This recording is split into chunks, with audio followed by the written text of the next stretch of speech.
However works. Okay, here we go. Yeah. Okay, so before we start, can you tell us a little bit about yourself? Because I think you've got an interesting story. So. Yeah, of course. Yeah. So my name is Joseph. I'm originally from the UK. I've been in Australia, Melbourne specifically. I've been here for 2.5 years now. My parents are South Vietnamese refugees who escaped Vietnam back in 1980, and they both ended up in the UK. So I grew up with a traditional Vietnamese household. I have one older sister, I have one older brother, and in the UK, there isn't that many Vietnamese families really. So there was always a bit of a balance between having the Vietnamese upbringing experience at home and also having the sort of traditional English, white, westernized kind of sort of upbringing outside, essentially. So that's always been a bit of an interesting contrast, which initially I didn't fully appreciate or really understand, but I'm having a bit more of an awareness about it now, really. What are some of the things you've noticed? Being in this country?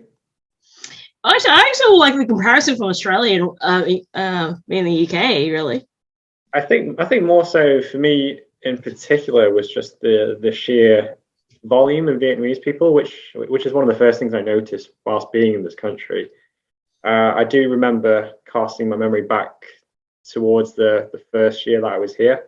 So I remember going to Richmond during the Lunar New Year celebrations, and I think Victoria Street has their sort of major Lunar New Year celebrations, and I just remember being stood on the end of the road and looking down the road, and I just saw all these shop fronts, these storefronts, and they all had Vietnamese names in front of them, and I just for me at that time, I just couldn't believe the sheer amount of Vietnamese people present in one area, really, which was a huge, sort of like almost pleasant culture shock, because we definitely don't have that in England. We definitely don't have, like Vietnamese, like pockets of Vietnamese businesses, pockets of Vietnamese communities, really. So for me personally, to see all that multiculturalism present in one area and the sheer volume of it was a serious contrast to what I'd experienced back home, essentially. And it's almost like it felt like a bit of a homecoming, almost like, these are like almost like your people in terms of like similar upbringings, and it sort of made me feel less isolated from England, I should say. That's probably one of the main sort of contrasts that I've noticed. But in terms of actual living culture, England and Australia is still quite similar. But it's just a few differences here and there, mostly with like sort of lingo and languages and, certain phrases. But I'd say that's probably the main one, to be honest. But there was a Vietnamese community back in the UK, right? Would have been. There's an incredibly small community in the cities of Manchester, Birmingham, and London, but it's definitely not to the scale that it is here, essentially. For example, if you go to London, you go to Shoreditch, you'll probably just see like maybe one street of some Vietnamese bar restaurants, and that's about it, really. There's not really much of a community there as there is here, I must say. Okay, interesting. So, our topic is about gender equality and toxic masculinity. In whether it's Australia or UK, have you ever actually seen or been gender stereotyped because of just general, and is it worse being of an Asian descent? Yeah, I mean, like one of the most interesting things I noticed when I was first here was that there was the idea of this terminology that was still being used here in certain products. They quote using man-sized portions, essentially, which I found quite interesting, because back in the UK, we used to have a chocolate bar in the UK that was called Yorkie, and it used to be marketed as saying it's a chocolate bar only for men. I was thinking it's a chocolate bar. It was a refractory. Yeah, so the Yorkie bar was a chocolate bar essentially back in the UK, and it was marketed just for being just purely being for men, and all it was just literally just plain chocolate. And it was about maybe 15, 20 years ago that people started to realize that it's not entirely appropriate just to market a piece of food purely for one gender, really. And they basically eliminated that marketing campaign, and the idea that having like something really simple, really trivial as food items being marketed for certain genders has been cut back quite a lot back in the UK. But when I first came here, I remember just walking through the supermarkets essentially and just like seeing certain frozen products that were still marketed as man-sized, man-portioned, really. And I feel as though, in terms of the first part of toxic masculinity, there is still a lot, especially in the country here, in the society here, there is still a lot of an emphasis on almost bloke-like culture, like all this like slight laddishness, really. And I don't know if that's because of just the general sort of accepted normality of it, really. But for me, that was definitely quite noticeable. In terms of just the sort of cultural plays into it, I think one thing that we need to understand is that for Vietnamese men, there is still a sort of like a lack of variety in terms of just what is acceptable, what isn't acceptable, really. I don't know if that comes from the fact of there is less of an openness between our generation and our parents' generation. So if our parents' generation was having certain societal expectations put upon them, those expectations may have been put onto males of our generation, but we haven't really sort of bridged a gap of what is acceptable, what isn't acceptable, and what's open, really, because of the lack of conversation that we have with our older generations. Very interesting. So how do you think we should go about it to have that conversation with the younger generation? I think it's more of a case of just, obviously in Vietnamese and Asian cultures, there is a lot of things that are left unsaid. A lot of topics are not discussed, really. A lot of acceptances aren't really given, and that can come from a factor of many things. I would say like the general culture of the Asian culture having a bit more of a hierarchical sort of structure, in a sense of like we will always follow the word of our parents, we'll always follow the word of our grandparents, and whatever they say is the law, and we can't really fight against that. That could be one form of barrier, essentially. I also think that there's also the language barrier, of course. Like I know a lot of people in our generation, they have parents that don't speak English fully, essentially. So there's always going to be that sort of like distance in terms of language and communication, really. And I feel as though to broach the topic, I think both parties need to sort of meet in the middle almost, where, say, for example, the parents will have to have some level of understanding and acceptance of what their child is doing or who their child chooses to be. And I think in our generation, we need to try our best to actually have a better understanding of where our parents are coming from, because I know a lot of our parents, they harbor a lot of traumas, they harbor a lot of pain from their own experiences. And, we may initially take that as, our parents being quite hostile. They're not really listening to us. They're not really, they're just expecting, they're all expecting us to be who they want us to be, as opposed to actually, listening to us. But I think we need to have a better understanding to see where they're coming from. And I think the only way that we can sort of like not solve the crisis, but kind of put a better appreciation to it is trying to have both parties meet halfway almost, or just try to gain a better understanding with each other. Be able to meet halfway would definitely make a big difference. And I know if it was to happen, it's not going to be a quick thing. It definitely would take time before we see any real development or progression in that area. I have to ask this to everyone I meet is, what's your understanding of feminism? I think feminism is a strong topic, to be honest. And in my opinion, I think everyone should be feminist, really. For me personally, sometimes you read news articles that's obviously been written with an undercurrent of a hostile attitude towards feminism. And like, for example, you read certain like sort of like right-leaning newspapers, and they're all about these like sort of like writing about like why these women, why are they getting paid equal amounts of money, why do they deserve to be paid equal amounts of money, and there's always the debate about that, to be honest. And I just think as a core fundamental concept of being a decent human being is that you should always, I think everyone should be feminist. If you stand on the side of righteousness in terms of like wanting people of all genders, people whoever they are, to have equal rights and to have equal understanding and equal treatment almost, I think that everyone should be a feminist, really. And I don't see it as, for me personally, I don't see the idea of feminism being like this amazing topic. I just think as a core concept of who you are, you should always want the women who you work with every day, who you speak with every day, to have the equal treatment and the equal rights that that we as males enjoy in our daily lives, to be honest. Do you think it goes both ways? I've seen like cases like being feminist, there's a lot of misconception where some people think they're entitled, but there's also cases where women have been bullying men as well. Like, it's not saying feminists we need a pass or anything, but it's, for me, it is about equality, and it goes both ways.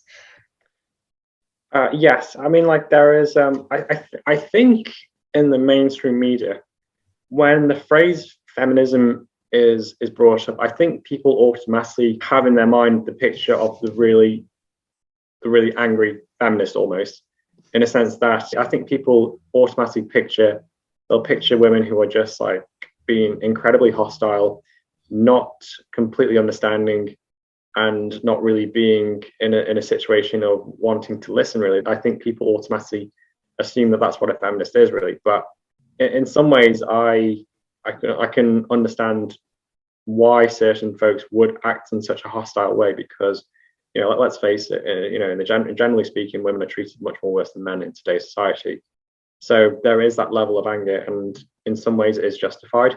But I think it's also a case of just almost wanting to meet halfway at the same time, really, in the sense of if we have men that are wanting to gain a better understanding of wanting to see what it's like for women in terms of professional settings and personal settings, we need to encourage and educate men for those topics, really. And I feel as though people who classify themselves as actively being a feminist should accept the help in terms of saying, okay, this person actually wants to listen, then we're willing to tell them our experiences, but not do it in such a direct and blunt way, so to speak. I actually agree with that, like 100%. I was going to throw a question that from my past work is, we actually did talk about this topic, and one of the questions is, we thought about like education men, not just men in general, but just like I guess general invitation for men and women, or whatever gender we were like kind of education about the anti-violence against women, or just a general gender equality topics, but most of the time it was just women who show up but not men. Why do you think that was the case? I suspect I feel like sometimes men can have fragile egos almost, and it also goes back to this fear of sometimes men will think of something being too womanly or feminine, essentially. And I think it boils down to men's personal insecurities, really. And I don't know whether that's the case of them almost being worried about being seen as something or being classified as something, but I imagine that's a factor into it almost. Definitely could be. Actually, this might be a good one. So what's your opinion on toxic masculinity in the Asian culture? And if you have any siblings, was there any difference of when you were raised with your like with a set of different rules for you or your siblings? So it's an interesting question, really. In terms of toxic masculinity, there is definitely a huge, I would say, problem with it in terms of how it's still treated right now, to be honest. I mean, I know in Vietnamese culture, the male opinion is a lot more valued, but for the right and wrong reasons, really. I remember having meals with my family, and I do remember there were times that you'd have one table that was literally just men eating and drinking together, and then you'd have another table with the wives sat, and they weren't drinking, they weren't smoking, they weren't doing anything. They were just like kind of like sheepishly sitting there. And whenever the men finished eating their meals, the women would immediately get up and clean the table for them, really. And I noticed that as a child, and I always thought, I always wondered why that was the case. And I saw that it was, at the time, that was just the way it was, really. Nobody questioned that. Nobody really understood or questioned why the fact that these women were kind of shifted to the side, really. And their only use was to clean up the table when the men had finished, really. And I feel as though, in terms of a level of toxic masculinity, there was a lot of expectation for women to almost clean up after the men, having that idea that the men were the sort of breadwinners of the family, and the women were just there purely to support the men and not have any kind of sort of function or identity for themselves, really, is a toxic trait from that generation. And I feel as though elements of that may have been passed down, and sometimes there could be situations where men may harbour the same kind of expectations for women, really, when they should realize that, you know, everyone is equal. Everyone should have access to their own opportunities, really, not have to rely on someone else to be there purely for a function as opposed to an actual human being themselves, really. So that's like one of the main traits of toxic masculinity that I've noticed. In terms of my personal upbringing, there was definitely different rules for my brother and sister. So my older sister, she's the oldest of our family. And I remember when she was about 16, 17, she was obviously kind of like getting into the late teenage years, and she wanted to go out a little bit more and obviously spend more time with her friends.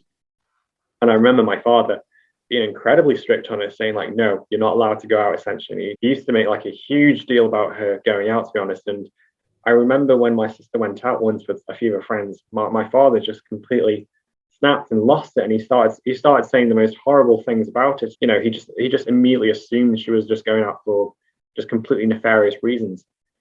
And then you have my older brother, who's the middle child. He goes out around the same age, and my father doesn't say anything at all. Like it's perfectly fine. It's perfectly acceptable. It's just I think there's elements of toxic masculinity there in a sense of like, we're the men, so we can go out, we're safe, but the women, they can't go out because they'll be labeled as something else.